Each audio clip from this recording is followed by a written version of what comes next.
आकर कियांग से मदद की गुहार लगाई। कियांग ने पास रखी एक बड़ी कुल्हाड़ी उठाई, लेकिन इससे पहले कि वो उसे बचाने आगे बढ़ पाता, तांत्रिक अचानक किसी रहस्यमयी शक्ति से निगल लिया गया।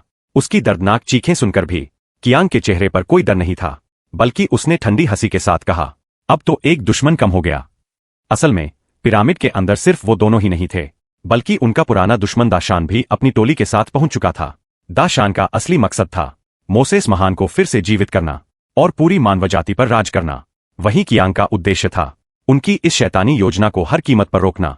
इसी दौरान दूसरी ओर आवेई लड़के को लेकर पिरामिड के गहरे हिस्से में जा पहुंचा। वहां पहुंचकर उन्होंने दीवारों पर अजीब अजीब चिन्ह और प्रतीक देखे।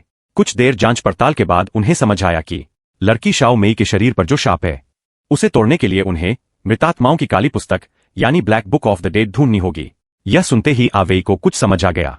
उसने मौके का फायदा उठाया। जब वो औरत दाशान का इंतजार कर रही थी, तभी उसने उसे भड़काने और चिढ़ाने की कोशिश की। योजना सफल हुई। वो औरत गुस्से में उसकी तरफ बढ़ी और तभी लड़के ने मौका पाकर चुपके से वो black book of the dead उठा ली। लेकिन किसी को ये अंदाजा नहीं था कि पिरामिड के बाहर मृत्यु सेना और फ्राओ के रक्षक एक भयंकर युद्ध में भिड़ चुके हैं। इसी बीच कियांग और दाशान में भी आमना सामना हो गया, क्योंकि अगर दाशान मोसेस महान को जगा देता तो पूरी दुनिया पर उसका कब्जा हो जाता और इंसानियत हमेशा हमेशा के लिए उसकी गुलाम बन जाती।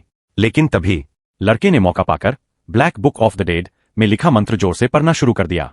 धीरे धीरे जादू की शक्तियां पूरे माहौल में फैलने लगीं और जब आखिरी शब्द पूरे हुए, शाओ मेई की आंखें खुलीं। वो आखिरकार जिंदा हो गई। लेकिन बाहरी दुनिया में मची वो हलचल इतनी तेज थी कि उसने सदियों से सोए पड़े मोसेस महान को भी जगा दिया।